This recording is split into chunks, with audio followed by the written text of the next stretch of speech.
Hello everyone. মোৰ ভিডিঅ'তে তোমালোক আটাইকে পায়াছমৰ নতুন ভিডিঅ'লৈ স্বাগতম জনাইছো। আজি আমি সলভ কৰি আছো দৰং ডিস্ট্ৰিক্টৰ বছৰেকীয়া পৰীক্ষাৰ নৱম শ্ৰেণীৰ গণিত পেপাৰখনৰ প্ৰশ্নসমূহৰ সমাধান। ইয়াত আমি কেৱল এমসিকিউ প্ৰশ্নকেইটাৰ সমাধানই চাবলৈ ওলাইছো। প্ৰথমটো প্ৰশ্ন, তলৰ কোনটো পৰিমেয় সংখ্যা নহয় বুলি আমাক সুধিছে। কোনটো পৰিমেয় সংখ্যা নহয়? প্ৰথম অপচনটোলৈ যদি আমি মন কৰো √9 টো কি সংখ্যা হয়? ইয়াত যদি মন কৰা √9 চিহ্নৰ ভিতৰত যেটো সংখ্যা আছে অৰ্থাৎ 9, এই সংখ্যাটো এটা পূৰ্ণবৰ্গ সংখ্যা হয়। যেটা পূৰ্ণবৰ্গ সংখ্যা থাকে তাৰ আমি বৰ্গমূল ল'ব পাৰো, অৰ্থাৎ 9 ৰ বৰ্গমূল কিমান হ'বগে? 3 হ'ব, যেটো এটা কি সংখ্যা হয়? পৰিমেয় সংখ্যা। ওকে,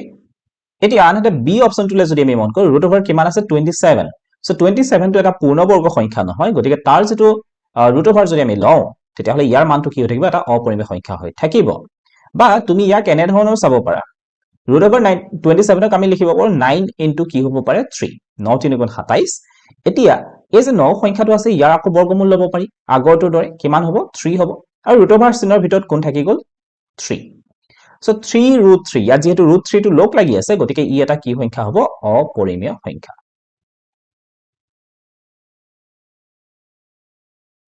গতিকে পৰিমেয় নহয়, দ্যাট মিন্স আমাক কোনটো অপৰিমেয় সংখ্যা বিচাৰিছিলে। So option B is the correct answer. ইয়াত যদি আমি সি অপচনটোলৈ মন কৰো তেতিয়াহ'লে ইয়াতে কি হৈ আছে? বাৰ চিনটো আছে। সো বাৰ চিনটো থকাৰ অৰ্থটো কি? যে এই সংখ্যাটোৰ দশমিক বিস্তৃতিটো শেষ হোৱা নাই, কিন্তু ৰিপিট হৈ আছে, যেটোক আমি পুনৰাবৰ্তিত হৈ থকা বুলি কওঁ। আৰু এনে ধৰণৰ সংখ্যাবিলাকক আমি কি হিচাপত ধৰো? পৰিমেয় সংখ্যা বুলি কওঁ। ডি অপচনটোলৈ যদি তুমি মন কৰা 22/7, এটো p বাই q আহিত বৰ ধুনীয়াকৈ আছে, গতিকে ই এটা কি সংখ্যা হয়? পৰিমেয় সংখ্যা।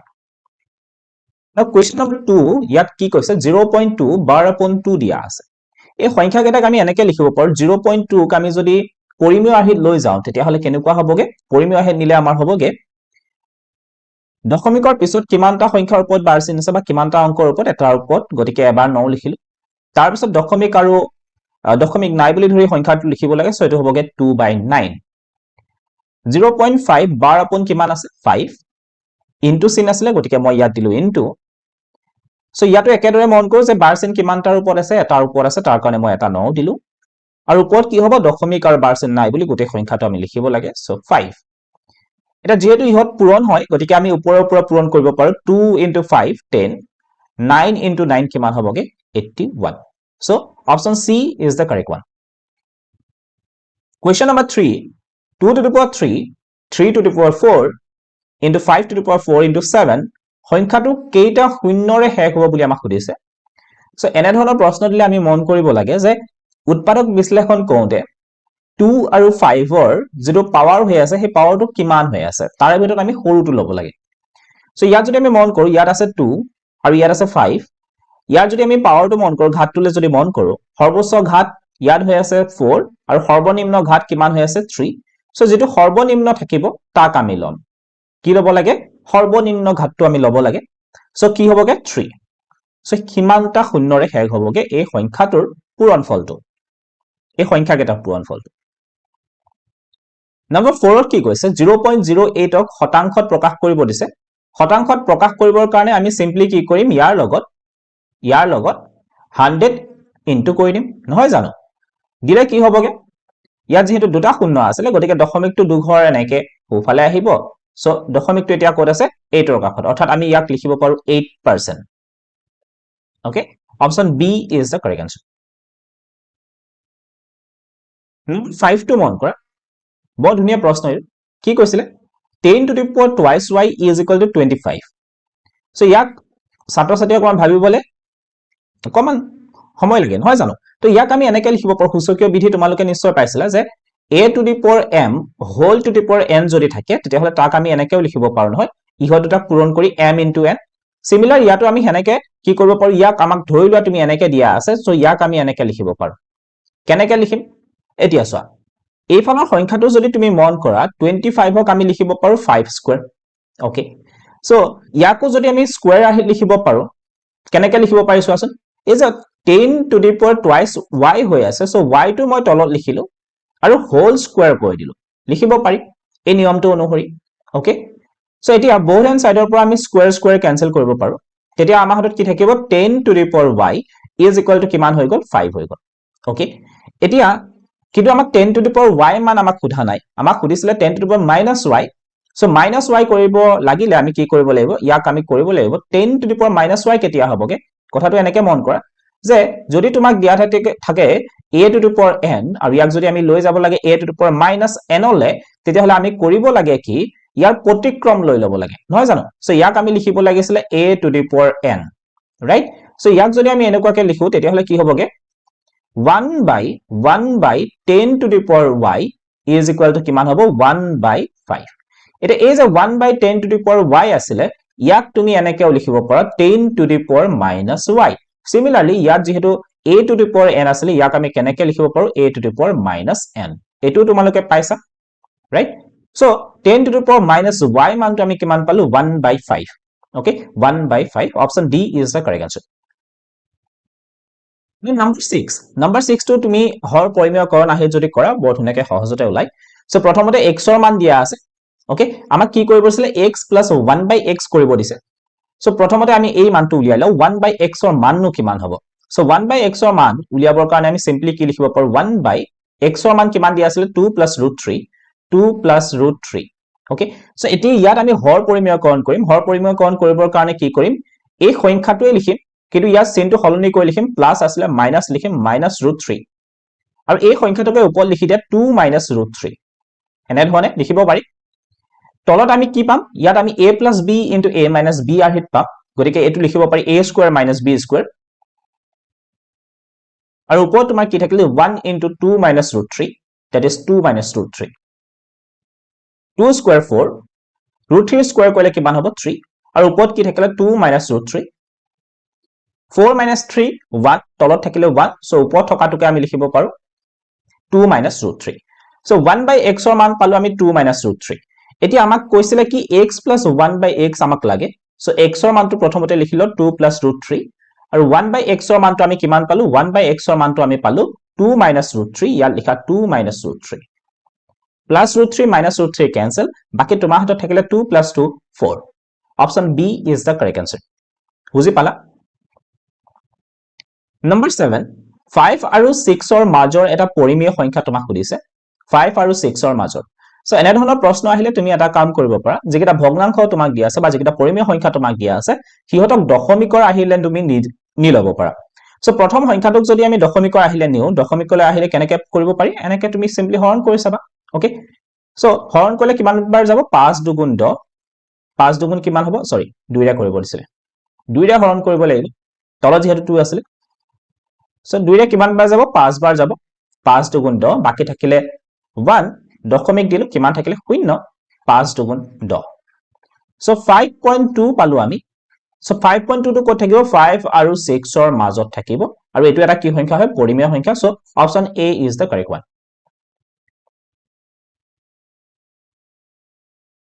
Question number 8 to a³ + b³ + c³ যেতিয়া তুমি এনে ধৰণৰ দেখা পোৱা তেতিয়া তুমি এটা মনলৈ আনিব পাৰা যে আইডিয়াটো যে ইয়াত a + b + c 0 হয় নেকি আমি এবাৰ চাব লাগে সো a + b + c অৰ্থাৎ প্ৰথম এই গুটেইটা সংখ্যা যদি আমি যোগ কৰিলো কিমান হ'বগে 7 + 5 + -12 obviously ইয়াত কিমান হৈ গল 12 হৈ গল 12 - 12 কিমান হৈ গল 0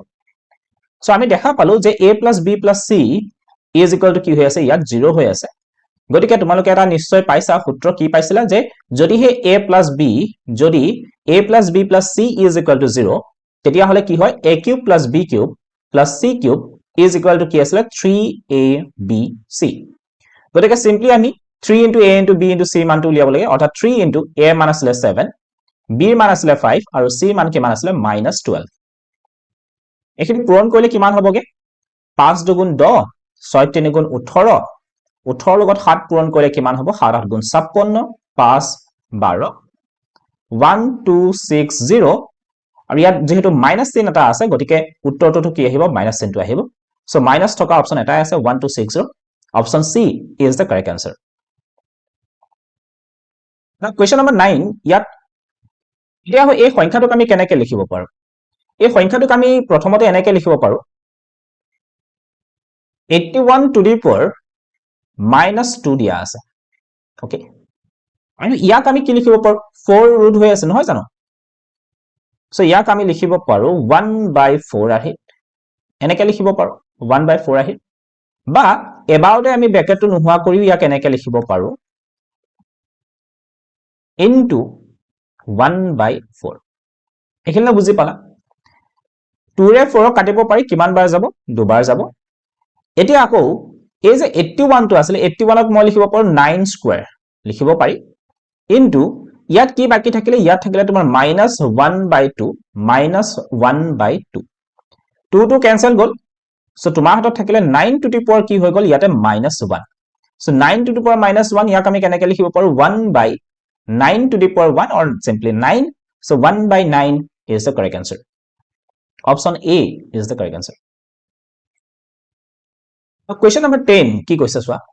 যদি a square plus b square plus c square minus ab minus bc minus ca is equal to 0 হয় তেন্তে যে সূত্র এটা আসলে কি আসলে a is equal to b is equal to c যদি হয় তেতিয়া হলে যদি এটো হয় তেতিয়া হলে কি হবগে a is equal to b is equal to c বুলি আমি দেখাব লাগে এনে ধৰণৰ প্ৰশ্ন এটা তোমালোকে পাইছিলা নম্বৰ 11 ত কি কৈছে x plus 3 whole cube ইয়াত তোমাৰ x ৰ সহগ কিমান হৈছে আছিল তাকে সুধিছে গতিকে এটো কৰিবৰ কাৰণে তুমি এক্সপান্ড কৰি চাব পাৰা যিসকল ছাত্ৰ ছাত্ৰীৰ মনত থাকে তেওঁলোকতো সূত্ৰটোৰ পৰা সিম্পলি কৰি দিব পাৰিব তথাপি মই যদি ইয়াক এক্সপান্ড কৰি দেখুৱা তেতিয়া হলে কি হবগে a plus b whole cube সূত্ৰ a plus b whole cube সূত্ৰ সো ইয়াক আমি লিখিব পাৰো a cube plus 3a square b plus 3ab square plus b cube so ইয়াক আমি কেনেকৈ লিখিম এটা প্ৰথমটোৰ কিউব plus 3 into প্ৰথমটোৰ বৰ্গ into দ্বিতীয়টো plus 3 into প্ৰথমটো into দ্বিতীয়টোৰ বৰ্গ plus দ্বিতীয়টোৰ কিউব সো ইয়াক আমি লিখো x cube plus 3 into 3 9 x square plus 9 into 3 square 9 হ'ব 9 into 3 27 into x plus 3 cube কৰিলে কিমান হ'বগে 27 এটা তুমি চাব লাগে x ৰ হক সো ইয়াতে x কোড আছে ইয়াত আছে সো x ৰ হক কিমান আছে ইয়াতে 27 so option D is the correct answer number 12 ত কি কৈছে যদি x to the power 51 plus 51 ইয়াক আমি x প্লাস 1 ৰে হৰণ কৰো তেন্তে ভাগশেষ কিমান হ'ব সো ভাগশেষ উপপাদ্যটোৰ সহায়ত আমি কৰিব পাৰো যেটোৰে আমি হৰণ কৰিব লাগে যেটো ৰাখিৰে যেটো বহুপদ ৰাখি আমি হৰণ কৰিব লাগে তাৰ পৰা আমি x ৰ মানটো লিখিব পাৰো x ৰ মানটো ইয়াতে কি আছে +1 আছে সো x ৰ মানটো লৈ লও -1 সো এতিয়া আমি কি কৰিম p - 1 ৰ মানটো আমি উলিয়াম সিম্পলি p - 1 সো এই বহুপদ ৰাখিটোত x ৰ ঠাইত তুমি -1 লিখা -1 whole to the power 51 plus 51 -1 আছিল আৰু ইয়াৰ যেহেতু পাৱাৰটো কিমান হৈ আছে অযুগ্ম সংখ্যা যুগ্ম নে অযুগ্ম হেতু মন কৰিব লাগে যদি যুগ্ম হয় তেতিয়া হলে এটো নেগেটিভ টু পজিটিভ হৈ যাবগে আৰু যদি অযুগ্ম হয় তেতিয়া হলে কি হৈ থাকিব নেগেটিভ হৈয়ে থাকিব -1 আছিল গতিকে -1 হৈয়ে থাকিলে plus 51 51 পৰা -1 কৰিলে কিমান হ'বগে 50 so option A is the correct answer number 13 টো কি কৈছে চোৱা যদি এটা বিন্দুৰ কোটি ধনাত্মক সো যেতিয়া আমি বিন্দু এটা স্থানাঙ্কলে মন কৰো x আৰু y প্ৰথমটো কোৱা হয় ভুজ আৰু দ্বিতীয়টো কোৱা হয় কোটি এতিয়া কোটি ধনাত্মক বুলি কৈছে অৰ্থাৎ y মানটো কি হয় গ্ৰেটাৰ দেন 0 আৰু ভুজৰ মানটো আমাক কি বুলি কৈছে 0 হয় x ৰ মানটো কি হয় 0 ওকে এই দুটা কন্ডিশন আমাক দিয়া আছে এটা তোমাক কৈছে বিন্দুটোৰ অৱস্থান ক'ত হ'ব এটা সাধাৰণতে যেতিয়া কোনো এটা স্থানাঙ্কৰ মান 0 হৈ যায় তেতিয়া আমি গম পাও যে হি x অক্ষত থাকিব নহলে y অক্ষত থাকিব সো ইয়াত যেহেতু x ৰ মানটো 0 হৈ আছে গতিকে ই ক'ত থাকিবগে y অক্ষত থাকিব ক'ত থাকিব y অক্ষতালৰ ওপৰত থাকিব a অক্ষতালৰ ওপৰত থাকিব নহয় নে সো y মানটো 0 এতিয়া সৰি x ৰ মানটো 0 গতিকে y অক্ষৰ ওপৰত থাকিব এতিয়া আমি চাব লাগে যে এই বিন্দুটোৰ পৰা মূল বিন্দুৰ পৰা ওপৰৰ ফালে হলে এটো ধনাত্মক সাইড আৰু তলৰ ফালে হলে কি হয় এটো ঋণাত্মক সাইড এটা কোন ফালে থাকিব এই ফালে থাকিব নে এই ফালে থাকিব হেতু আমি গম পাম এই খিনিৰ পৰা সো যেহেতু আমাক কৈছে যে y মানটো ধনাত্মক গতিকে ই কোন ফালে থাকিব মূল বিন্দুৰ ওপৰৰ ফালে অৰ্থাৎ তোমাৰ ধনাত্মক দিশত থাকিব সো অপচন কেটালৈ যদি আমি মন কৰো y অক্ষৰ ধনাত্মক অংশত থাকিব সো এটো শুদ্ধ হ'বগে option C is the correct answer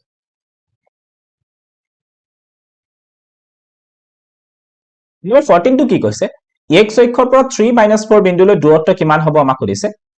so x অক্ষৰ পৰা দূৰত্ব সুধিছে মই বাৰে বাৰে কৈ থাকো যে x অক্ষৰ পৰা দূৰত্ব সুধিলে তুমি কি চাবা y মানটো চাবা সো y মানটো ইয়াতে কি আছে -4 আছে আৰু দূৰত্ব বুলি ক'লে আমি কি এনেকে ল'ব লাগে সদায় পজিটিভত ল'ব লাগে so option C is the correct answer কিমান হ'ব -4 আছিল ধৰিব লাগে +4 4 একক 15 টো কৈছে x plus twice y is equal to 8 সমীকৰণৰ লেখডালে y অক্ষক সেট কৰা বিন্দুৰ স্থানাংক তোমাক সুধিছে x plus twice y is equal to 8 সমীকৰণৰ লেখডালে y অক্ষক সেট কৰা বিন্দুৰ স্থানাংক সো y অক্ষক সেট কৰা বিন্দুৰ স্থানাংক সুধিছে তো y অক্ষক কেতিয়া সেট কৰিব যেতিয়া x ৰ মানটো কি হ'বগে 0 x ৰ মানটো 0 হলে y অক্ষত থাকে গতিকে এই সমীকৰণটোত যদি মই x ৰ মানটো 0 লিখো তেতিয়া হলে কি হ'বগে 0 plus 2 into y is equal to কিমান হ'ব 8 ওকে অৰ্থাৎ 2y is equal to 8 2 ৰে কাটিব পাৰি এটো কিমান বাৰ যাব 4 বাৰ y মানটো আমাৰ হাতত থাকিলে কিমান 4 অৰ্থাৎ আমি x ৰ মানটো 0 ললো y মানটো কিমান পালো 4 সো 0 4 এই বিন্দুটো আমাৰ কাৰণে হ'ব নাম্বাৰ 16 টো কি কৈছে তলত দিয়া লেখডালৰ সমীকৰণ হ'ব এতিয়া এই সমীকৰণটোলে যদি আমি মন কৰি গোটেইটা সমীকৰণ তুমি এটা কাম কৰিব পাৰা গোটেইটা সমীকৰণতে তুমি x ৰ মান আৰু y মান লৈ কিনে বহুৱাই চাব পাৰা ওকে x ৰ মান আৰু y মান লৈ কিনে বহুৱাই চাব পাৰা কিন্তু হেতু নকৰি আমি অন্য এক ধৰণৰ চাব পাৰো আমি কি কৰিব পাৰো যে যিকেইটা x আৰু y স্থানাংক আছে তিনিটা বিন্দুৰে গোটেইকেইটা আমি প্ৰথমতে যোগ কৰি চাব পাৰো তাৰ পিছত বিয়োগ কৰি চাব পাৰো সো ইয়াত যদি মই যোগ কৰি দিও ইয়াত যোগ কৰি চালে কি হ'বগে 3 + 1 কিমান হ'বগে 2 0 + 2 কিমান হ'বগে 2 2 + 0 কিমান হ'বগে 2 সো আমি এটা আৰ্হি মন কৰিছো সেই আৰ্হিটো হ'ল যে x ৰ স্থানাংক আৰু y স্থানাংক দুটা যোগ কৰিলে কিমান হয় 2 হয় গতিকে তুমি ইয়াৰ পৰা সমীকৰণটো বনাব পাৰা তুমি এনেকৈ ক'ব পাৰা যে x আৰু y যোগ কৰিলে কিমান হয় 2 হয় এখিলা বুজি পালা এতিয়া তুমি মন কৰা যে যি চাৰিটা সমীকৰণ আমাক দিয়া আছে সেই চাৰিটা সমীকৰণ এনেকৈ দিয়া আছে নেকি কৰবাত যে x + y = 2 আমি দেখা নাই সো ইয়াত কিন্তু আমি অকমান মন কৰিলে গম পাম যে y - x + 2 ইয়াত লিখা আছে হয়নে - x টো কেনেকৈ আহিব সো - x টো তেনেকৈ আহিব যদি আমি x টোক এইটো দিশলৈ পঠাই দিও সো y = কি হৈ যাব x টো এফালে আহিলে হ'ব - x + 2 সো আমাক এই আৰ্হিত দিয়া আছে গতিকে শুদ্ধ অপচন কোনটো হ'বগে সি টো হ'ব নম্বৰ 17 টো কি কৈছে চোৱা যদি এটা কোণৰ মাপ ইয়াৰ সম্পূৰক কোণৰ মাপতকৈ 20 ডিগ্ৰী বেছি তেন্তে কোণটোৰ মাপ কিমান হ'ব বুলি আমাক সুধিছে সম্পূৰক কোণ বুলি কৈছে সম্পূৰক কোণ কেতিয়া কোৱা হয় যেতিয়া দুটা কোণৰ যোগফলটো কি হয়গে 180 ডিগ্ৰী হয় সো এতিয়া মই যদি ধৰি লও যে এটা কোণৰ মান কি হয় x ডিগ্ৰী হয় তেতিয়া হলে এই b কোণটোৰ মান কিমান হ'ব কেনেকৈ গম পাম আমি সিম্পলি আমি কি কৰিম 180 ডিগ্ৰীৰ পৰা x টো বাদ দি দিম হয়নে x প্ৰথম কোণটোক যদি আমি x বুলি ধৰো তেতিয়াহলে ইয়াৰ সম্পূৰক কোণৰ মানটো উলিয়াবৰ কাৰণে আমি কি কৰিব লাগে 180 ডিগ্ৰীৰ পৰা সেই কোণটোৰ মানটো বিয়োগ কৰি দিব লাগে এনে প্ৰশ্নমতে কৈছে যে এই x কোণৰ মানটো অৰ্থাৎ এই কোণটোৰ মানটো কাৰ সমান হয় তাৰ সম্পূৰক কোণৰ মাপতকৈ 20 বেছি হয় অৰ্থাৎ সম্পূৰক কোণৰ মান কিমান আছিল 180 ডিগ্ৰী - x ইয়াতকৈ আৰু 20 ডিগ্ৰী কি হয় ইয়াৰ বেছি হয় গতিকে আমি +20 কৰি দিলো এটা এখিনি আমি সৰল কৰিব লাগিব কেনেকৈ কৰিব পাৰো x এই x টো তুমি বাওফালে লৈ আহা কি হ'বগে +x হৈ গল আৰু ইয়াত কিমান থাকিলে 180 + 20 200 x + x twice x is equal to 200 degree দুইটা কাটিব পাৰি কিমান বাৰ যাব 100 বাৰ যাব অৰ্থাৎ therefore x is equal to কিমান হৈ গল 100 degree x is equal to 100 degree so option D is the correct answer 18 টো কি কৈছে মন কৰা চিত্ৰত AOB এডাল সৰলৰেখা বুলি আমাক কৈছে যদি x is to y is to z is equal to 4 is to 5 is to 6 তেন্তে y মান কিমান হ'ব বুলি আমাক সুধিছে যেহেতু AOB এডাল সৰলৰেখা গতিকে এইফালে যদি আমি মন কৰি ইয়াৰ পৰা একেবাৰে ইয়ালে এই গোটেই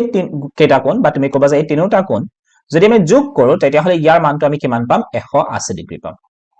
ওকে এতিয়া কাৰণ ই ৰৈখিক কোণ এটা কথাটো হল কি যে y মানটো আমাক লাগে সিম্পলি আমি এটা কাম কৰিব পাৰো y মানটো উলিয়াবৰ কাৰণে y is equal to কি হ'ব এই গোটেই কেইটা যোগ কৰ যোগ কৰিলে কিমান হ'ব 6 4 10 10 ৰ লগত 5 যোগ কৰিলে 15 তো x ৰ কাৰণে আমি 4 ল'ব লাগে y কাৰণে 5 আৰু z ৰ কাৰণে আমি কিমান ল'ব লাগে 6 সো y কাৰণে আমি চাই আছো গতিকে 5 ল'ব লাগিব ওপৰত দিলো 5 ইনটু গোটেই কেইটা যোগফল কিমান হয় 180 ডিগ্ৰী গতিকে ইয়াত লিখিলো 180 ডিগ্ৰী 5 ৰে কাটিব পাৰি কিমান বাৰ 3 বাৰ 3 ৰে যদি 180 কাটো কিমান বাৰ যাব 60 বাৰ গতিকে option A is the correct answer option A is the correct answer number 19 টো কি কৈছে চোৱা চাৰিটা বিন্দু আমাক দিয়া আছে বিন্দু কেইটাৰ অৱস্থান আমাক সুধিছে প্ৰথমটো যদি আমি মন কৰো ইয়াত দুটা পজিটিভ হৈ আছে প্লাস প্লাস গতিকে ক'ত থাকিব প্ৰথম চুকত থাকিব নেক্সট আছে তোমাৰ প্লাস মাইনাস গতিকে ক'ত থাকিব এটো ইয়াত যদি মই তোমালোকক দেখুৱাও প্লাস প্লাস হলে ক'ত থাকে প্ৰথম চুকত থাকিব মাইনাস প্লাস হলে ক'ত থাকিব দ্বিতীয় চুকত থাকিব মাইনাস মাইনাস হলে ক'ত থাকিব তৃতীয় চুকত আৰু প্লাস মাইনাস যদি হয় ক'ত থাকে চতুৰ্থ চুকত গতিকে প্লাস মাইনাস আছে চতুৰ্থ চুকত থাকিব ই চতুৰ্থ চুকত থাকিব মাইনাস প্লাস দ্বিতীয় চুকত মাইনাস মাইনাস তৃতীয় চুকত সো ইয়াক যদি আমি মিলাই চাও প্ৰথম চতুৰ্থ দ্বিতীয় আৰু তৃতীয় option C is the correct answer number 20 লে মন কৰা তলত দিয়া উক্তি কেইটা বিবেচনা কৰা যেতিয়া দুডাল সৰল ৰেখাই এটা বিন্দুত সেট কৰে সো দুডাল সৰল ৰেখা বুলি কৈছে ইহতে কি কৰিছে এটা বিন্দুত সেট কৰিছে এতিয়া সন্নিহিত কোণ পূৰক সন্নিহিত কোণ মানে কাক কোৱা হ'ব সন্নিহিত হ'ল যে এই কোণটো আৰু এই কোণটো ওচৰা ওচৰিকে আছে সো ইহতক আমি সন্নিহিত কোণ হিচাপত ল'ব পাৰো এটা ইহত দুটা যোগ কৰিলে কি আমি পূৰক কোণ পাম পূৰক কোণ হ'বনে পূৰক কোণ কেতিয়া হয় যেতিয়া দুটা কোণৰ যোগফল 90 ডিগ্ৰী হয় কিন্তু যেহেতু এটা এডাল ৰেখা আছিল সৰল ৰেখা গতিকে ইহত দুটাৰ এই দুটা কোণৰ যোগফল কেতিয়াও কি নহয় 90 ডিগ্ৰী নহয় তাৰ পৰিৱৰ্তে কিমান হ'ব 180 ডিগ্ৰী হ'ব অৰ্থাৎ সম্পূৰক হ'ব সো গতিকে প্ৰথম অপচনটো হ'ব নোৱাৰে সন্নিহিত কোণ সম্পূৰক কোণ হ'ব yes এটো ট্ৰু হ'ব সো দ্বিতীয়টো শুদ্ধ হ'ব বিপৰীত কোণবোৰ সমান হ'ব বিপৰীত কোণ বুলি ক'লে কোনটো কোণ হ'ব ইয়াত যদি আমি মন কৰো এই কোণটো আৰু এই কোণটো বিপৰীত কোণ বুলি কোৱা হয় সাধাৰণতে বিপৰীত কোণ কেইটা কি হয় সমান হয় এই কোণটো আৰু এই কোণটো কি হ'ব বিপৰীত কোণ ইহত দুটা কি হয় পৰস্পৰ সমান গতিকে 3 টো কি হ'ব তোমাৰ শুদ্ধ হ'ব বিপৰীত কোণ অসমান বুলি কৈছে 4 নম্বৰটো এটো হ'ব নোৱাৰে আমি দেখা পালো 2 আৰু 3 কি হয় শুদ্ধ সো 2 আৰু 3 থকা অপচন আছিল ইয়াতে B so B is the correct answer question number 21 চিত্ৰৰ পৰা x ৰ মান আমাক উলিয়াব দিছে সো ইয়াত যদি আমি প্ৰথমতে মন কৰো এই বাহু দুটা সমান বুলি কৈছে এই বাহু দুটা যদি সমান হয় এই ত্ৰিভুজটোলে তুমি মন কৰা প্ৰথমতে এই বাহু দুটা যদি সমান হয় এই কোণটো আৰু এই কোণটো কি হ'ব পৰস্পৰ সমান সো এই কোণটোৰ মান 40 ডিগ্ৰী আমাক অলৰেডি দিয়া আছে গতিকে বাকি দুটা কোণ কিমান হ'ব 180 ডিগ্ৰীৰ পৰা 40 ডিগ্ৰী মাইনাস কৰিলে আমাৰ হাতত থাকিলে 140 ডিগ্ৰী আৰু যেহেতু দুটা কোণ সমান গতিকে সমানে দুটা ভাগত ভাগ কৰিলে কিমান হ'বগে এটাৰ ভাগত 70 ডিগ্ৰী কে পৰিব সো এই কোণ দুটাৰ মান আমি গম পালো 70 ডিগ্ৰী হ'ব এখিলে বুজি পালা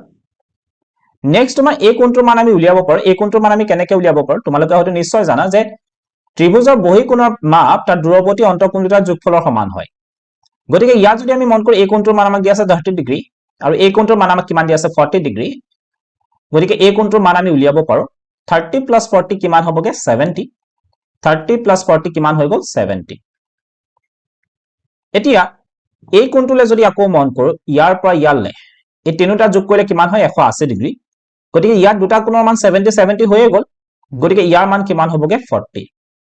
হয়নে গতিকে এটা যোগ কৰিলে কিমান হ'বগে 180 ডিগ্ৰী 70 70 140 তাৰ লগত 40 যোগ কৰা এতিয়া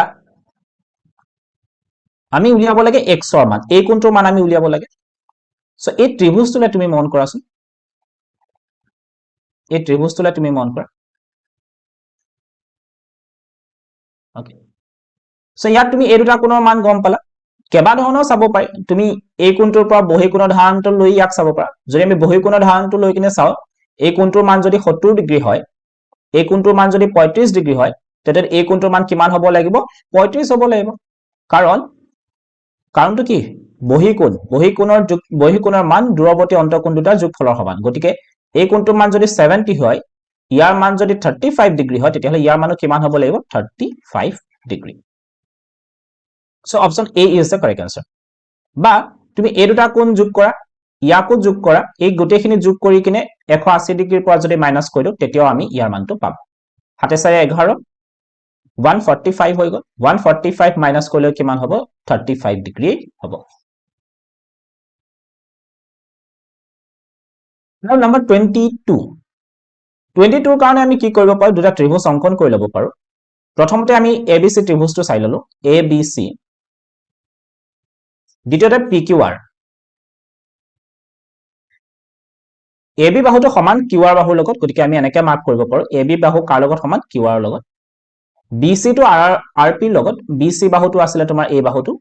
RP বাহুৰ লগত দেন CA বাহুটো PQ লগত চি এ বাহু বুলি ক'লে এইটো 1 2 3 ইয়াতো আমি মাৰ্ক কৰিলো 1 2 3 এতিয়া আমাক সুধিছে শুদ্ধ ক্ৰম কোনটো সৰ্বসমতাৰ ক্ষেত্ৰত সো প্ৰথমতে যদি মই এই পইণ্টৰ পৰা ষ্টাৰ্ট কৰো এ এৰ পৰা চোৱাচোন এই বাহুটো লৈছো কোনটো বাহু লৈছো যত 1 মাৰ্ক কৰা আছে হয় নাই সো ইয়াত 1 মাৰ্ক কৰা ক'ত আছে ইয়াতে আছে গতিকে আমি ষ্টাৰ্ট কৰ পৰা কৰিব লাগিব কিউৰ পৰা সো ইয়াত যদি মই এৰ পৰা ষ্টাৰ্ট কৰো ইয়াত মই কৰ পৰা ষ্টাৰ্ট কৰিব লাগিব কিউৰ পৰা so A B C okay anti ক্লকত ঘূৰিছো A B সি ইয়াত কেনেকৈ আছে কিউ আৰ পি গতিকে ইয়াত কি দি আছে চোৱা A B C P Q R so এইটো হ'ব নোৱাৰে বুজি পালা নে কেনেকৈ চাই নেক্সট যদি মই এইটো চাও B অপশনটোলে C B A so সি ক'ত আছিলে ইয়াত আছিলে তাৰপিছত ক্লকৱাইজ গৈছে এনেকে সি বি এ ক্লকৱাইজ গৈছে নহয় জানো সি বি এ এই সি পইণ্টটো ক'ত আছিলে সে 2 নম্বৰ 2 মাৰ্ক কৰা য'ত 2 মাৰ্ক কৰা আছিলে বাহু সেই বাহুটোৰ পৰা ষ্টাৰ্ট কৰিছে নহয় জানো তো ইয়াত ক'ত আছিলে এই বাহুটো আছিলে তো পি ৰ পৰা ষ্টাৰ্ট হ'ব তেতিয়াহ'লে ইয়াত যদি সি ৰ পৰা ষ্টাৰ্ট হৈছে তেতিয়াহ'লে ইয়াত ক'ৰ পৰা ষ্টাৰ্ট হ'ব পি ৰ পৰা কেনেকৈ ঘূৰিব লাগিব clockwise so P Q R sorry P R Q C B A ইয়াত কেনেকুৱা হ'ব পি আৰ কিউ এইটোৱে আছে নে P R Q yes so option B is the correct answer number 23 যদি ত্ৰিভুজ ABC সৰ্বসম হয় ত্ৰিভুজ FDE লগত আৰু AB is equal to 5 cm আৰু angle B is equal to 40 angle A is equal to 80 তলৰ কোনটো শুদ্ধ হ'ব বুলি আমাক সুধিছে এনে ধৰণৰ প্ৰশ্ন আমি অলৰেডি কৰিছো সলভ সো তুমি এনেকৈ কৰিব পাৰা ত্ৰিভুজ এটা অংকন কৰি লোৱা প্ৰথমে ABC ত্ৰিভুজটো আৰু FDE ত্ৰিভুজটো যেতিয়া সৰ্বসম বুলি দিয়া থাকে তেতিয়া তুমি ক্ৰমটো একে নিচিনাকৈ লিখিবা যেনেকৈ দিয়া আছে এটো দিয়া আছে আমাক নাও AB বাহুটোৰ মান 5 cm গতিকে এই বাহুটো কি হ'ব অনুৰূপ বাহু হ'ব গতিকে ইয়াৰ মানটো 5 হ'ব এংগল B মানটো হৈ গল 40 এই কোণটোৰ মান হৈ গল তোমাৰ 40 এৰ মানটো আমাক কি দিয়া আছিল 80 ডিগ্ৰী দিয়া আছিল এতিয়া চোৱা যিমানখিনি মান এই ত্ৰিভুজটোৰ কাৰণে দিয়া আছে ABC ত্ৰিভুজটোৰ কাৰণে সেই মানখিনি আমি FD ত্ৰিভুজটোৰ কাৰণে ল'ব পাৰো সো এ কোণৰ অনুৰূপ কোণ হ'ব F কোণ গতিকে ইয়াৰ মানটো কিমান হ'ব 80 ডিগ্ৰী B কোণটো ইয়াতে কাৰ লগত অনুৰূপ হৈ আছে D কোণৰ লগত গতিকে D কোণৰ মানটো আমি ক'ব পাৰো কিমান ডিগ্ৰী হ'ব 40 এখিলে বুজি পালা এটা অপচন কেটালে মন কৰা DF কিমান সেন্টিমিটাৰ 5 সেন্টিমিটাৰ সো ইয়াত যদি আমি মন কৰো yes DF 5 সেন্টিমিটাৰ হ'ব DE কি দি আছে 5 সেন্টিমিটাৰ DE কথা আমি নাজানো কাৰণ ইয়াত BC বাহুটোৰ মান যদি নাজানো DE বাহুটোৰ মানো আমি নাজানো গতিকে অপচন B হ'ব নোৱাৰে Dও হ'ব নোৱাৰে নেক্সট আমাৰ DF 5 সেন্টিমিটাৰ থকা দুটা অপচন আছে গতিকে আমি চেক কৰিব লাগিব F কোণটোৰ মান 60 ডিগ্ৰী ইয়াত আমি F কোণটোৰ মান কিমান পালো 80 ডিগ্ৰী হ'ব কাৰণ A কোণ আৰু F কোণ অনুৰূপ কোণ আছিল গতিকে A কোণৰ মান যদি 80 ডিগ্ৰী হয় তেতিয়ালে F কোণৰ মানো কিমান হ'ব লাগিব 80 ডিগ্ৰী হ'ব লাগিব সো গতিকে ইয়াত দিয়া আছে 60 গতিকে এটো হ'ব নোৱাৰে সো বাকি তোমাৰ থাকিলে E কোণৰ মান 60 এটা কথাটো হ'ল স্যাৰ ইয়াত কেনেকৈ কৰিব সো E কোণৰ মানটো আমাক দিয়া নাই সো কথাটো হ'ল কি যে তুমি E কোণৰ মানটো উলিয়াই ল'ব লাগিব কেনেকৈ উলিয়াব পাৰি এই ত্ৰিভুজটো যদি আমি মন কৰো FDE ত্ৰিভুজটো তেতিয়াহলে এই দুটা কোণৰ মান আমি জানো তৃতীয় কোণটোৰ মান আমি উলিয়াব পাৰো কেনেকৈ উলিয়াব পাৰো সিম্পল 180 ডিগ্ৰীৰ পৰা যি দুটা কোণ তোমাক দিয়া আছে হিহতক যোগ কৰি কেনে বিয়োগ কৰি দিয়া 80 + 40 কিমান হ'ব 120 মাইনাস কৰিলে কিমান হ'ব কি 60 ডিগ্ৰী অৰ্থাৎ ই কোণৰ মান কিমান আছিল 60 degree option C is the correct answer number 24 এটা আয়তৰ বাহুৰ জোখ আমাক দিয়া আছে 8 cm আৰু 6 cm এই আয়ত এটাৰ ক্ষেত্ৰত যদি আমি মন কৰো আয়তৰ মধ্যবিন্দু কেটা যদি আমি লওঁ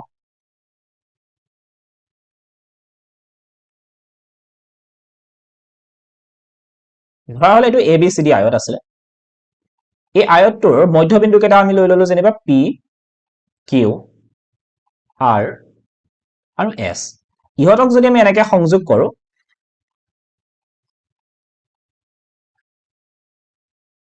যেটো আকৃতি আমি ভিতৰত পাম এই আকৃতিটো কি হ'ব এটা ৰম্বাস হ'ব কি হ'ব ৰম্বাস গতিকে ইয়াত যিকেটা অপচন আমাক দিয়া আছে যে মধ্যবিন্দু সংযোগ কৰি পোৱা চতুৰ্ভুজটো কি হ'ব ৰম্বাস হ'ব বুলি আমি আগতে গম পাইছো গতিকে ইয়াত ৰম্বাস থকা অপচন কেটা ৰাখিলো বাকি দুটা অপচন আমি ক্যান্সেল কৰি দিলো ওকে এটা এই ৰম্বাসটোৰ কালি কিমান হ'ব অৰ্থাৎ এই ৰম্বাসটো PQRS ৰম্বাসটোৰ কালি কিমান হ'ব বুলি যদি তোমাক সোধে তেতিয়া তুমি সিম্পলি কবা যে যেটো আয়ত আছিল তাৰ কালিৰ কিমান হ'বগে আধা হ'ব অৰ্থাৎ half of area of ABCD বুজি পালা সিম্পল কথা গতিকে ইয়াত আমি কি ল'ব পাৰো হাফ অফ 8 into 6 কিমান বাৰ যাব 4 বাৰ 6 4 গুণ 24 সো 24 সেন্টিমিটাৰ স্কয়াৰ কালিৰ কি হ'ব এটা ৰম্বাস আমি পাম বুজি পালা নিশ্চয় ইয়াত তোমাৰ এটা প্ৰশ্ন হ'ব পাৰে স্যাৰ আমি হাফ অফ ABCD নকৰাকে আৰু কিবা কৰিব পাৰে নেকি ৰম্বাসৰ কালি ওলোৱা সূত্ৰটো কি আছিল তেনেকৈ তোমালোকে চাব পাৰা ৰম্বাসৰ কালি ওলোৱা সূত্ৰটো কি আছিল half into d1 into d2 d1 into d2 d1 মানে কৰ্ণ 1 d2 মানে কৰ্ণ 2 সো ইয়াক যদি আমি PR টো মিলাই দিও তেতিয়াহলে এটো এটা কৰ্ণ হৈ যাব আৰু QS ইয়াক যদি মিলাই দিও তেতিয়াহলে এটো আমি 2 নম্বৰ কৰ্ণ হিচাপত পাওঁ এটা তুমি এই যে PR বাহুটো আছে অৰ্থাৎ প্ৰথম কৰ্ণ বুলি ধৰি লব পাৰা তো ইয়াৰ মানটো কি হ'ব এই আয়তটোৰ এটা বাহুৰ দৈৰ্ঘ্যৰ সমান হ'ব বা তুমি কলা যে ইয়াৰ প্ৰস্থৰ সমান হ'ব সো প্ৰস্থ আমি ধৰি লৈছিলো 6 আছিল যেনিবা আৰু QS টো কিমান আছিল QS টো তোমাৰ এই বাহুটোৰ সমান হ'ব এই বাহুটো কিমান আছিল 8 হয় নাই তো এই বাহুটো আছিল 8 সো ইয়াৰ যদি তুমি মানখিনি বহুৱাই দিয়া একে মানেই তুমি পাবা নেক্সট নম্বৰ 25 তলৰ কোন দুটা বহুভুজ একে ভূমি আৰু একে সমান্তৰালৰ মাজত থাকিব বুলি আমাক কৈছে এই চিত্ৰটো যদি মন কৰো ভূমিটো একে আছিল কিন্তু সমান্তৰাল একে সমান্তৰালৰ মাজত নাই বি অপচনটো তুমি মন কৰা একে ভূমিতে আছিল কিন্তু একে সমান্তৰালৰ মাজত নাই এই ৰেখা দুটা বেলেগ বেলেগ ৰেখা হৈ আছে ইয়াত যদি আমি মন কৰো একে ভূমিত আছে কিন্তু ইয়াৰ বিন্দুটো ইয়াত থাকিলে শীৰ্ষবিন্দু ইয়াত থাকিলে গতিকে আমি ক'ব নোৱাৰো যে একে দুটা সমান্তৰাল ৰেখাৰ মাজতে আছে ডি অপচনটোত যদি আমি মন কৰো কিউআৰ ভূমি ইয়াতে আছিল আৰু এডালে ইয়াতে ৰেখা আছে আৰু এই সমান্তৰিক ট্ৰেপেজিয়াম বুলি ক'ব পাৰো আমি ইয়াক সো এই ট্ৰেপেজিয়ামটো আৰু এই ট্ৰেপেজিয়ামটো কি হয় একে দুডাল সমান্তৰাল ৰেখা কি আছিল PS আৰু QR ৰ মাজত অৱস্থিত গতিকে option D is the correct answer number 26 টোলে মন কৰা এংগল OAB মানটো আমাক দিয়া আছে 40 ডিগ্ৰী এংগল OAB এই কোণটোৰ মান আমাক কিমান দিয়া আছে 40 ডিগ্ৰী দিয়া আছে এটো যদি বৃত্তটোৰ কেন্দ্ৰ হয় তেতিয়াহলে আমি জানো যে বৃত্তৰ ব্যাসাৰ্ধ বিলাক কি হয় সমান হয় আৰু বৃত্তৰ ব্যাসাৰ্ধ বিলাক সমান দ্যাট মিন্স এই কোণ দুটা কি হ'ব সমান হ'ব এই দুটা কোণ সমান হ'ব গতিকে এই কোণটোৰ মান কিমান ডিগ্ৰী হৈ গ'ল 40 ডিগ্ৰী হৈ গ'ল এটা তুমি এই দুটা কোণৰ মান গম পালা গতিকে তুমি এই কোণটোৰ মান উলিয়াব পাৰা 40 প্লাস 40 কিমান হৈ গ'ল 80 ডিগ্ৰী 180 ডিগ্ৰীৰ পৰা যদি মই 80 ডিগ্ৰী মাইনাস কৰি দিও তেতিয়াহলে মোৰ হাতত কিমান থাকিলে 100 ডিগ্ৰী অৰ্থাৎ এই কোণটোৰ মান কিমান হৈ গ'ল 100 ডিগ্ৰী এতিয়া আমি যদি এই চাপটোৰ কাৰণে চাও যে AB বৃত্তৰ চাপে কেন্দ্ৰত কিমান ডিগ্ৰী কোণ উৎপন্ন কৰি আছে 100 ডিগ্ৰী কোণ উৎপন্ন কৰি আছে AB চাপে কেন্দ্ৰত যেহেতু 100 ডিগ্ৰী কোণ উৎপন্ন কৰি আছে তুমি ইয়াক কেনেকৈ ক'ব পাৰা যে এই বৃত্তৰ চাপটোৱে ইয়াৰ আনটো অংশ বুলি ক'লে এই ফলৰ অংশখিনিত যিকোনো বিন্দুত যেটো কোণ উৎপন্ন কৰিব সেই কোণটোৰ মান কেন্দ্ৰত উৎপন্ন কৰা কোণৰ মানৰ কি হ'বগে আধা হৈ যাব অৰ্থাৎ ইয়াৰ যদি 100 আছিল তেতিয়াহলে ইয়াৰ মান কিমান হ'ব 50 degree option C is the correct answer 27 টো আমাক কি কৈছে ও কেন্দ্ৰীয় বৃত্তৰ ABJ কেন্দ্ৰত 60 ডিগ্ৰী কোণ উৎপন্ন কৰে এটা বৃত্ত আছিল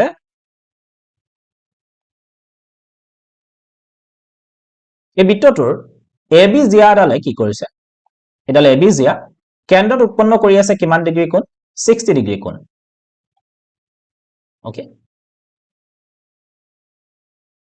এতিয়া অকমান আগত আমি যেনেকৈ চাইছিলো যে বৃত্তৰ ব্যাসাৰ্ধ বিলাক যেহেতু সমান গতিকে এই বাহুটো আৰু এই বাহুটো কি হৈ যাব সমান হৈ যাব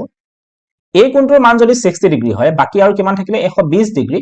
গতিকে এই দুটা কোণ সমান হ'ব আৰু প্ৰতিটোৰে মান কিমান ডিগ্ৰী হ'ব 60 ডিগ্ৰী হ'ব অৰ্থাৎ যেতিয়া কোনো এডাল জিআই কেন্দ্ৰ 60 ডিগ্ৰী কোণ উৎপন্ন কৰে সেই জিআডাল আৰু ব্যাসাৰ্ধ দুডাল লগ লাগি যেটো ত্ৰিভুজ গঠন হ'ব সেই ত্ৰিভুজটো এটা কি হ'ব সমবাহু ত্ৰিভুজ হ'ব প্ৰতিটো কোণ 60 ডিগ্ৰী হৈ গ'ল অৰ্থাৎ প্ৰতিটো বাহু কি হয় সমান হয় অৰ্থাৎ ই কি হ'ব এটা সমবাহু ত্ৰিভুজ দ্যাট মিন্স ইয়াৰ প্ৰতিটো বাহু কি হয় সমান হয় অৰ্থাৎ ইয়াৰ যেটো ব্যাসাৰ্ধ আছে বৃত্তটোৰ যেটো ব্যাসাৰ্ধ সেই ব্যাসাৰ্ধটো কাৰ সমান হ'ব এই ABJ ডালৰে সমান হ'ব ABJ ডালৰে কি হ'ব সমান so option A is the correct answer 28 টো কি কৈছে ABCD সমান্তৰিকৰ বাহুবোৰৰ মধ্যবিন্দু কেইটা যদি PQRS হয় তেন্তে কালি PQRS ৰ মান কিমান হ'ব আমাক সুধিছে সো পোনপ্ৰথমে যদি আমি সমান্তৰিকটোলে মন কৰো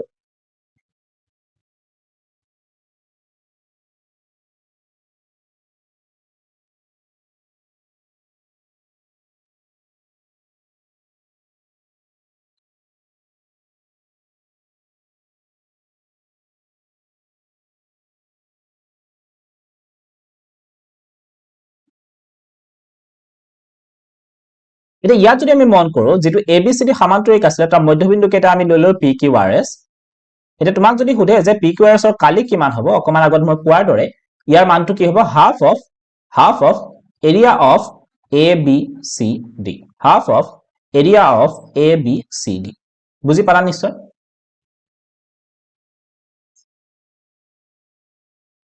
Now 29 এটা সমবাহু ত্ৰিভুজৰ বাহুৰ দৈৰ্ঘ্য আমাক কিমান দিয়া আছে 10 cm যেটা তোমাক সমবাহু ত্ৰিভুজ দিয়া থাকিব সমবাহু ত্ৰিভুজ মানে যাৰ প্ৰতিটো বাহু কি হয় সমান হয়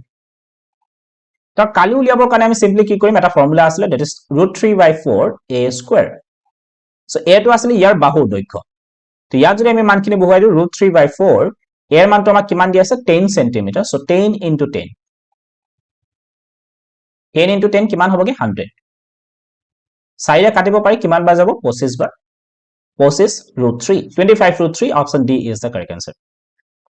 question number 32 কি কৈছে মন কৰা এটা সমকোণী ত্ৰিভুজৰ এটা বাহু আৰু অতিভুজ ক্ৰমে আমাক দিয়া আছে 5 cm আৰু 13 cm সো প্ৰথমে যদি মই ত্ৰিভুজটো মন কৰো এই ত্ৰিভুজটোত 5 cm বাহু এটা দিয়া আছে আৰু অতিভুজৰ মান আমাক দিয়া আছে 13 cm গতিকে ইয়াৰ কালি উলিয়াবৰ কাৰণে সিম্পলি আমি এই বাহুটোৰ মান উলিয়াব পাৰো এই বাহুটোৰ মান আমি পাইথাগোৰাছৰ উপপাদ্য ব্যৱহাৰ কৰিব পাৰো আৰু যিসকল ছাত্ৰই পাইথাগোৰাছৰ তৃতীয়ৰ কথা জানা তেওঁলোকেতো সিম্পলি ইয়াৰ মানটো কৈ দিব পাৰিবা 12 বুলি আৰু যদি নেজানা তেতিয়া এই বাহুটোৰ মান আমি কেনেকৈ উলিয়াব পাৰো মই ক'ব পাৰো যে এই বাহুটো লেটস সে উচ্চতা বুলি ধৰি ললো ইয়াৰ মানটো আমি উলিয়াব পাৰো অতিভুজৰ বৰ্গ অৰ্থাৎ 13 ৰ স্কয়াৰ মাইনাস যিটো বাহুৰ মান তুমি জানা 5 স্কয়াৰ সো এখিনি কইলে আমাৰ হাতত কিমান থাকিব 13 স্কয়াৰ কইলে হ'ব 169 minus 5 square কইলে হ'ব 25 এখানে বিয়োগ কইলে আমাৰ হাতত কিমান থাকিব 144 আৰু 144 ৰ বৰ্গমূল কিমান হ'বগে 12 সো যেতিয়া আমি গম পালো যে ত্ৰিভুজটোৰ উচ্চতা কিমান হয় আৰু ভূমি কিমান হয় এতিয়া আমি কালি উলিয়াব পাৰো কোনটো সূত্ৰৰ সহায়ত half into b into h ৰ সহায়ত half into b ৰ মানটো আমাৰ হাতত কিমান আছে 5 আৰু h ৰ মান আমাক কিমান দিয়া আছে 12 2 ৰে কাটিব পাৰি কিমান বাৰ যাব 6 বাৰ 6 into 5 কিমান হৈ গল 30 option D is the correct answer number 31 to lemon kora angle DAB manto ama kiman dia ase 60 degree dia ase angle DAB buli kole a kontur man ama kiman dia ase 60 degree dia ase aru a kontur man ama kiman dia ase 50 degree dia ase etia এই ত্ৰিভুজটোলে যদি তুমি মন কৰা ত্ৰিভুজ DAB লে যদি তুমি মন কৰা তেৰা তুমি a কোণটোৰ মান উলিয়াব পাৰা কেনেকৈ উলিয়াব পাৰো 180 ডিগ্ৰীৰ পৰা যি দুটা কোণৰ মান আমি জানো তাক বিয়োগ কৰি দিও যোগ কৰি কিনে 6 লগত 60 লগত 50 প্লাস কৰিলে হৈ গল 110 110 মাইনাস কৰিলে কিমান থাকিব 70 ডিগ্ৰী অৰ্থাৎ a কোণটোৰ মান কিমান ডিগ্ৰী হৈ গল 70 ডিগ্ৰী এটি ইয়াত এটা কথা তুমি জানিব লাগিব হেতু হল যে বৃত্তৰ চাপে বৃত্তটো আনটো অংশত যিমান ডিগ্ৰী কোণ উৎপন্ন কৰে সেই কোণটো আনটো অংশৰ কোনো এটা বিন্দুত যিমান ডিগ্ৰী কোণ উৎপন্ন কৰে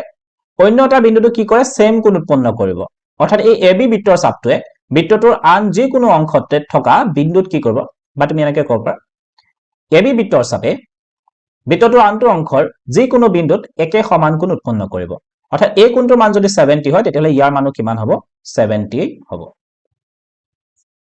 so option A is the correct answer ইয়াক তুমি এনেকৈ ক'ব পাৰা একে বৃত্ত খণ্ডস্থ কোণবোৰ সমান একে বৃত্ত খণ্ডস্থ কোণ মানে এই AB জিয়াডালে কি কৈছে বৃত্তটোক দুটা ভাগত বিভক্ত কৰিছে এইফালে এটা খণ্ড আছে সেইফালে এটা খণ্ড আছে সো এই জিয়াডালৰ কাৰণে যদি আমি মন কৰো জিয়াডালে কি কৰিছে এইফালে ইয়াত D টো এটা কোণ উৎপন্ন কৰিছে C টো কৰিছে আৰু যদি আমি ইয়াত বেলেগ বিন্দু লও তেতিয়াহলে তাতো কোণ উৎপন্ন কৰিব আৰু যতেই যি বিন্দুৱে নলও কিয় প্ৰতিটো কোণে কি হ'বগে সমান তাকে কোৱা হয় একে বৃত্ত খণ্ডস্থ কোণবোৰ সমান Number 32 এটা ঘনকৰ পাৰ্শ্ব পৃষ্ঠৰ কালি এটা ঘনকৰ পাৰ্শ্ব পৃষ্ঠৰ কালি কিমান হয় 256 সেন্টিমিটাৰ স্কয়াৰ ঘনক বুলি কৈছে ঘনকৰ পাৰ্শ্ব পৃষ্ঠৰ কালি সূত্ৰটো আছিল 4l স্কয়াৰ অৰ্থাৎ ইয়াৰ মানটো আমাক অলৰেডি দিয়া আছে 4l স্কয়াৰ দিয়া আছে 256 4 ৰে কাটিব পাৰি কিমান বাৰ যাব 6 4 গুণ 24 বাকি থাকিলে 16 4 4 গুণ 16 অৰ্থাৎ l স্কয়াৰ মান হৈ গল তোমাৰ 64 l স্কয়াৰ মান 64 গতিকে l ৰ মান তুমি ক'ব পাৰা l ৰ মান কিমান হ'ব 8 64 বৰ্গমূল কিমান হ'বগে 8 এটা আমি গম পালো যে ঘনকটোৰ বাহুৰ দৈৰ্ঘ্য কিমান আছিল l গতিকে তাৰ আয়তন আমি উলিয়াব পাৰো সো আয়তনৰ কাৰণে সূত্ৰটো কি আছিল v = l কিউব অৰ্থাৎ 8 কিউবৰ মান কিমান হ'ব 512 centimetre cube option D is the correct answer question number 33 কি কৈছে কোৱেশ্চন নম্বৰ 33 আমাক কৈছে r ব্যাসাৰ্ধৰ অৰ্ধগোলকৰ মুঠ পৃষ্ঠকালি r ব্যাসাৰ্ধ অৰ্ধগোলকৰ মুঠ পৃষ্ঠকালিৰ কাৰণে আমি কোনটো সূত্ৰ ব্যৱহাৰ কৰো 3 পাই r স্কয়াৰ কাৰণ অৰ্ধগোলকটোলৈ যদি আমি মন কৰো ইয়াত এখন বক্ৰ পৃষ্ঠ থাকিব আৰু আনখন সমতল পৃষ্ঠ আছে সমতল পৃষ্ঠখনৰ কালি হৈ গল তোমাৰ পাই r স্কয়াৰ আৰু বক্ৰ পৃষ্ঠখনৰ কালি হৈ গল তোমাৰ 2 পাই r স্কয়াৰ এই দুটা যদি আমি যোগ কৰি দিও তেতিয়াহলে কিমান হ'বগে 3 pi r square question number 34 10 metre ওখ শংকু এটাৰ ভূমি ব্যাসাৰ্ধ আমাক দিয়া আছে 24 মিটাৰ সো শংকু এটা দিয়া আছে শংকুটোৰ ভূমি ব্যাসাৰ্ধ আমাক কিমান দিয়া আছে ভূমি ব্যাসাৰ্ধ আমাক দিয়া আছে 24 মিটাৰ কিমান ওখ বুলি কৈছে 10 মিটাৰ এটা তোমাক সুধিছে শংকুটোৰ নতি উচ্চতা অৰ্থাৎ l ৰ মান তোমাক সুধিছে এই বাহুটোৰ দৈৰ্ঘ্য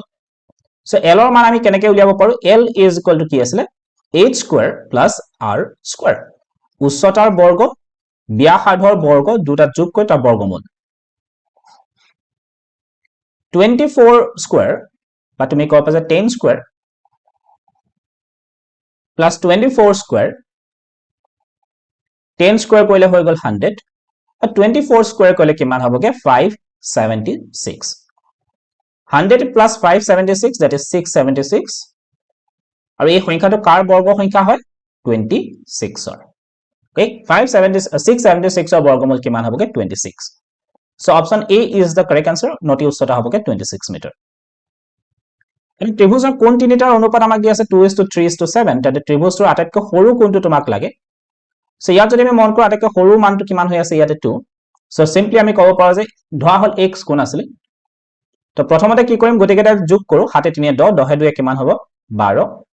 ওপৰত আহিব এই মানটো সৰু মানটো লাগে সো ওপৰত আহিলে 2 ইনটু ত্ৰিভুজৰ ক্ষেত্ৰত কি হয় প্ৰতিটো কোণৰ যোগফল কিমান ডিগ্ৰী হয় 180 ডিগ্ৰী সো ইনটু কিমান আহি গল 180 ডিগ্ৰী দুইটা কাটিব পাৰি কিমান বাৰ 6 বাৰ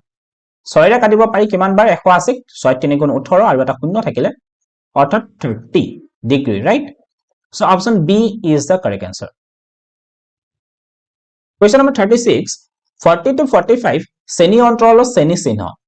ক্লাছ মাৰ্ক বা শ্ৰেণী চিহ্ন আমি কেনেকৈ উলিয়াব পাৰিছিলো লোৱাৰ লিমিট প্লাস আপাৰ লিমিট বা তুমি ক'ব পাৰা যে নিম্ন সীমা যোগ উচ্চ সীমা ডিভাইডেড বাই 2 নিম্ন সীমা আছিল 40 উচ্চ সীমা আছিল 45 ডিভাইডেড বাই 2 এই দুটা যোগ কৰিলে কিমান হ'ব 85 ডিভাইডেড বাই 2 অৰ্থাৎ 42.5 option D is the correct answer Number 27 10 গৰাকী ছাত্ৰ-ছাত্ৰীৰ গণিতৰ পৰীক্ষাত লাভ কৰা নম্বৰসমূহ নিম্নোক্ত ধৰণৰ আমাৰ তথ্যৰাজি দিয়া আছে আৰু তোমাক সুধিছে পৰিসৰটো আমি কেনেকৈ উলিয়াইছিল সৰ্বোচ্চ মানৰ পৰা বিয়োগ কৰিছিলো সৰ্বনিম্ন মানটো সৰ্বোচ্চ মান মানে ইয়াত তুমি চোৱা যে আটাইতকৈ ডাঙৰ সংখ্যা কিমান আছে 95 আৰু তুমি বিচাৰিব লাগিব আটাইতকৈ সৰু সংখ্যা কিমান আছিল So 95 minus 25 that is 70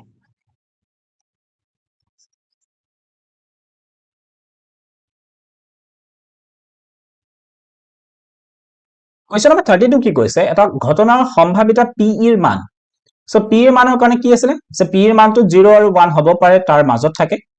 বা তুমি এনেকৈ ক'ব যে p এৰ মানটো 1 ৰ সমান হ'ব পাৰে তাতকৈ সৰু হ'ব লাগিব শূন্যৰ সমান হ'ব পাৰে শূন্যতকৈ ডাঙৰ হ'ব লাগিব so option D is the correct answer number 30 লৈ যদি আমি মত কৰো এজন ক্ৰিকেটাৰে কোনো এখন খেলত 30 টা বলৰ ভিতৰত 6 টা বাউণ্ডাৰী কুবাই বাউণ্ডাৰী নুকুবোৱাৰ তোমাক সুধিছে এতিয়া আমি যদি মন কৰো যে 30 টা বল আছিল তাৰ যদি 6 টা বাউণ্ডাৰী কুবাইছিলে তেতিয়াহলে তেওঁ কিমানটাত কুবোৱা নাছিলে 24 টা বল কুবাব পৰা নাছিলে মানে বাউণ্ডাৰী কুবাব পৰা নাছিলে মুঠ বল কিমান আছিলে 30 গতিকে ইয়াৰ মানটোৱে হ'ব আমাৰ সম্ভাৱিতাৰ মানটো সো 6 ৰে কাটিব পাৰি 6 4 গুণ 24 6 ৰে কাটিব পাৰি 5 অৰ্থাৎ 4/5 is your answer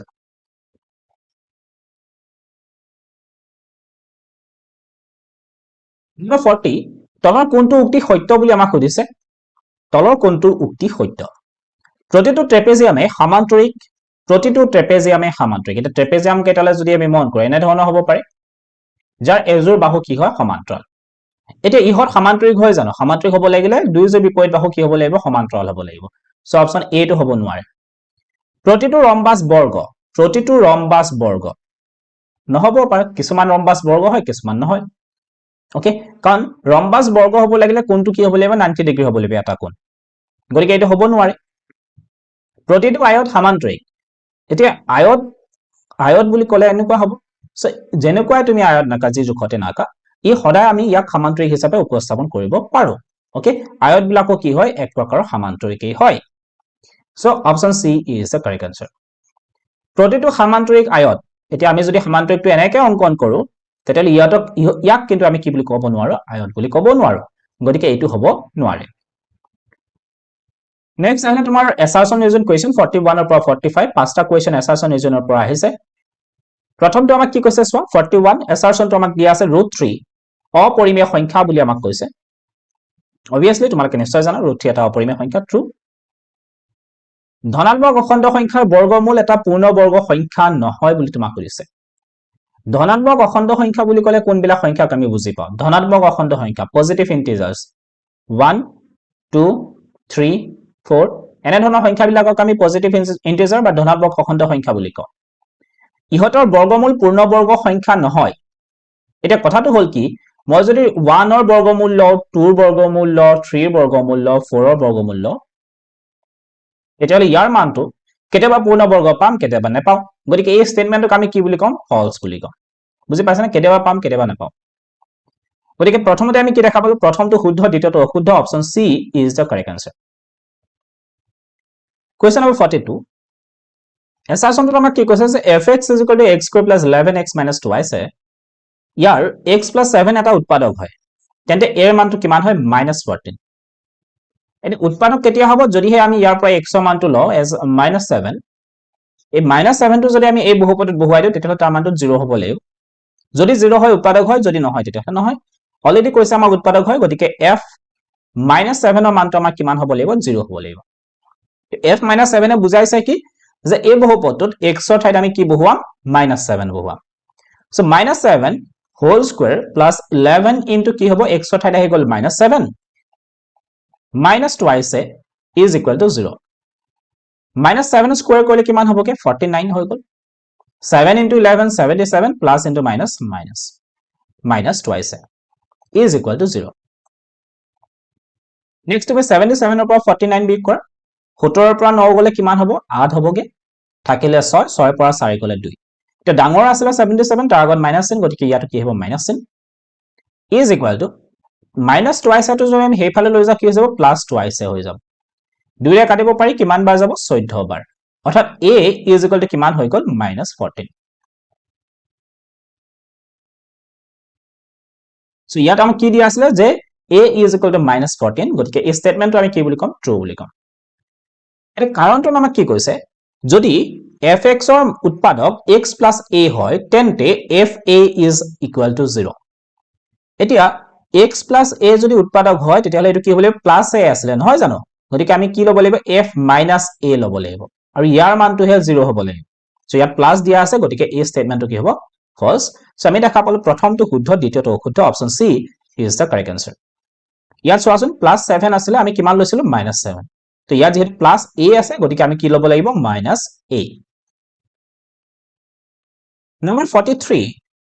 এছাৰচনটো আমাক কি কৈছে চতুৰ্ভুজৰ প্ৰতিটো কোণেই সূক্ষ্ম কোণ চতুৰ্ভুজৰ প্ৰতিটো কোণেই সূক্ষ্ম কোণ নহবও পাৰে হয় নাই প্ৰতিটো কোণেই সূক্ষ্ম কোণ বুলি কৈছে নহবও পাৰে সো ফলছ কাৰণটো আমাক কি কৈছে চতুৰ্ভুজৰ কোণকেইটাৰ সমষ্টি 380 ডিগ্ৰী এই কথাটো শুদ্ধ হয় কাৰণ আমি জানো যে এটা চতুৰ্ভুজৰ কিমানটা কোণ থাকে 4টা কোণ থাকে আৰু প্ৰতিটো কোণ যোগ কৰিলে আমি কিমান পাম 360 ডিগ্ৰী পামগে সো দ্বিতীয় স্টেটমেন্টটো হৈ গ'ল ট্ৰু প্ৰথমটো ফলছ দ্বিতীয়টো true option D is the correct answer Now number 44 এছাৰচনটো আমাক কৈছে যে আয়তৰ কৰ্ণ দুডাল সমান এছাৰচনটো আমাক কি কৈছে আয়তৰ কৰ্ণ দুডাল সমান সো আয়তৰ কৰ্ণ দুডাল সমান yes this is true সমান্তৰিকৰ কৰ্ণ দুডাল কি হয় সমদ্বিখণ্ডিত হয় এই কথাটো শুদ্ধ এটা আয়তৰ কৰ্ণ দুডাল সমান বুলি যে আমাক ক'লে কিয় সমান তাৰ উত্তৰটো আমি ইয়াত বিচাৰি পোৱা নাই সো আমি ক'ব পাৰো যে দুটা স্টেটমেন্ট ট্ৰু কিন্তু সঠিক ব্যাখ্যা নহয় so option B is the correct answer Similarly, number 45 টো যদি আমি মন কৰো 3 cm ব্যাসাৰ্ধযুক্ত বৃত্ত এটা A আৰু B বিন্দুৰ মাজেৰে যোৱা কৰকা হল যাতে AB is equal to 6 cm এটা AB is equal to 6 cm বুলি যদি আমি ধৰি লও ফৰ এক্সাম্পল এনেকে আছে ৰেখাখণ্ডটো AB যাৰ দৈৰ্ঘ্য কিমান আছে 6 cm এতিয়া যদি আমি এটা বৃত্ত অংকন কৰো, ধৰি লোৱা ইয়াৰ একেবাৰে মাজত এটা বিন্দু লৈ ললো, সো তেতিয়া ইয়াৰ পৰা 3 সেন্টিমিটাৰ থাকিব, ইয়াতো 3 সেন্টিমিটাৰ থাকিলে, সো কেন্দ্ৰটোৰ পৰা আমি এনেকৈ লৈ বৃত্ত এটা অংকন কৰিব পাৰো, আৰু বৃত্তটো কি হ'ব, এই তিনিটা বিন্দুৰ মাজত, এই দুটা বিন্দুৰ মাজেৰে পাৰ হৈ যাব। So this is true. প্ৰদত্ত তিনিটা একেৰেখীয় নোহোৱা বিন্দুৰ মাজেৰে এটা আৰু মাত্ৰ এটাহে বৃত্ত অংকন কৰিব পাৰি। ওকে, এতিয়া কথাটো হ'ল কি, কথাটো হ'ল এইটোৱেই যে এই যে এ বি বিন্দুটো আমাক দিয়া আছিল, যে এ বি দীৰ্ঘ দিয়া আছিলে 6 সেন্টিমিটাৰ। ওকে, তো তুমি ইয়াতে এনেকেও লৈ কিনেও ইয়াক বৃত্তটো এনেকৈ আঁকিব পাৰা, ব্যাস নোহোৱাকে, হয় নাই? আকৌ বেলেগ বেলেগ স্থানত লৈ কিনেও আমি তেনেকৈ অংকন কৰিব পাৰো। এতিয়া কথাটো হ'ল কি, যে এই বৃত্ত যে আমি ললো, এই বৃত্তকেইটা যে আঁকিছো এ বি বিন্দু দুটাক লৈ কিনে, এইটো কথা আমাক কোৱা নাই যে যি কেইটা বিন্দু আমি লৈছো সেই বিন্দু কেইটা একেৰেখীয় হয় নে নহয়, তাক লৈ আমি কোনো ধৰণৰ কথা আলোচনা কৰা নাই। স্টেটমেন্ট হিচাপত যদি আমি মন কৰো, দুটা স্টেটমেন্টে আমাৰ কাৰণে কি হ'ব, শুদ্ধ হ'ব। আমি জানো যে প্ৰদত্ত তিনিটা একেৰেখীয় নোহোৱা বিন্দুৰ মাজেৰে এটা আৰু মাত্ৰ এটাহে বৃত্ত অংকন কৰিব পাৰি। ওকে, সো কাৰেক্ট এক্সপ্লেনেশ্যন নহয় বুলি আমি ক'ব পাৰো, option B is the correct answer. So এইখিনি আছিলে তোমালোকৰ 45টা কুৱেশ্যনৰ এনসাৰ। সেকশন বি খিনিও তোমালোকে চাব পাৰা, অলৰেডি তোমালোকৰ যিহেতু পৰীক্ষা শেষ, গতিকে এই প্ৰশ্নখিনি চোৱাৰ আচলতে প্ৰয়োজন নাই, কিন্তু নেক্সট তোমাৰ 10ত প্ৰয়োজন হ'ব, অকণমান ইয়াৰ বেছিক কনচেপ্টটো তুমি লৈ যাব লাগিব। ওকে, সো তথাপি মই প্ৰশ্নখন তোমালোকক এবাৰ দেখুৱাই দিছো, এইখিনিয়ে আছিলে। বাকী পৰীক্ষা কেনেকুৱা হ'ল জনাব পাৰা। Okay, so thank you everyone, নতুন এটা ভিডিঅ'ত আকৌ লগ পাম, বাই বাই।